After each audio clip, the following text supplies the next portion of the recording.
Hi everyone, hope everyone's well. This is Breakout at Klin, I think that's the correct pronunciation. It is a Memoir 44 and it's part of the Eastern Front expansion. Playing this game this evening. I've got a little bit of time and I haven't played Memoir 44, the Eastern Front, in a little while, so I thought, yeah, why not break it out, get it on the table, play a game, roll some dice. It's a fairly straightforward scenario. I've set it up pretty much as the scenario in the rulebook that comes with the expansion. It is December the 7th, the 8th, 1941. We've got the German formations at the top of the map here. They will be pushing down. Their objective, whether they get to it or not, are these areas here and these areas just here as well. There are a couple of special rules. So the Axis forces have engineer units, making sure that I've marked those up correctly. And there's the frozen river, and blitz rules are in effect as well. So they've got a few special rules. Good combination of combined arms. Both sides got armour, infantry and artillery. I'm not sure how long it will take to play. It's certainly about an hour, I'd imagine. Axis players 6 cards. Russian players taking 4. Victory is 6 medals. I will be playing the game solo, playing both sides. I'm very familiar with playing Memoir and obviously Commands and Colours solo, double-handed. No problem with that. So we'll see. Now, I haven't played this scenario in a little while. As I recall, the last time the Soviets won. So it'll be interesting to see this evening how it shakes down. So we can see already on the right side, where most of the action has been, significant casualties on the German, on the Axis side. They've tried to push on the right flank and met with some very stiff Soviet resistance. There are some casualties to the Soviets.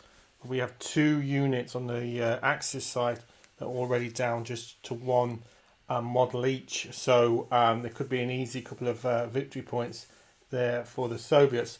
Conversely, on the other sides of the battle, of the battleground, no action really. Everything's been focused on this right side at the minute. So the battle's now really starting to take shape. The Axis forces on this side of the board here have been able to inflict casualties to the extent they've got 1 victory point over the Soviets already, but this flank is now quite weakened from the Axis point of view. Conversely, in the middle, the Axis have tried to push in. They've got some infantry in these woods area here, but the Soviets have been able to hold them back and they've inflicted some casualties. Not enough to get any victory points, but certainly significant casualties. And the same is also true on this flank as well. Again, the Axis forces pushing hard, but Soviets just been able to keep them at bay, backwards and forwards between the losses. So at the minute, the game is 1 victory point to the Axis. However, I think they are in a generally a more precarious position, I would say. So the battle's shaping in quite different than what I thought it was going to. The Axis have been able to inflict quite significant casualties on the Soviets and have taken 2 more medals as a result. Predominantly on this side and in the centre here. Now this side here, the Soviets have been able to push the Axis back, and the Soviets may, if they can take care of these panzers and infantry regiments here, be able to engage the back lines of the Axis forces. In the middle, the Soviets have been able to just about hold on, and the same with this flank here. So just goes to show you how in this game things can move quite dramatically during the course of the narrative of that, which of course is why I'm playing the game in this manner this evening, which is what I enjoy doing. So it'll be interesting to see the next few cards, see how things shake up. So now we're getting to the last bits of the battle. Now the Axis have been able to inflict casualties on the Soviets, predominantly in the middle and the right flank, and they are at 5 medals. They only have 1 more medal to get. They've also been able to push through this centre here, with the engineers destroying the barbed wire, and they've been able to engage the Soviet armour this side of the board. and inflict a casualty. Now, the Soviets in turn have been able to push up this left side of the battlefield and are totally controlling this. They're not too worried about the right side. There's a couple of easy targets there, maybe. So the Soviets are at 4 medals, the Axis at 5. So it could go either way in the next couple of card pulls. So in a surprising turn of events, the Soviets were able to counterattack and eliminate the Axis forces to the tune of 2 medals and have won the game, which was surprising. I thought the Axis were going to win this one for sure.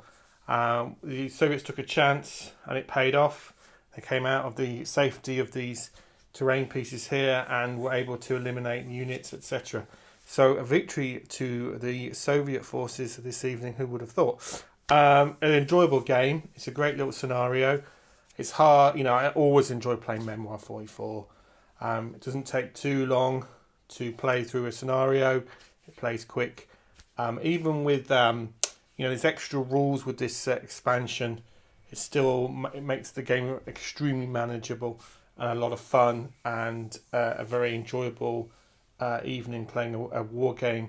It's good fun to play a war game hex encounter with some little plastic toy soldiers. I do enjoy it. That was great. Looking forward to getting it to the table next time. I hope that was enjoyable. Let me know in the comments if you've played this particular scenario. Super interested to see how it turned out for you. And thank you for watching as always.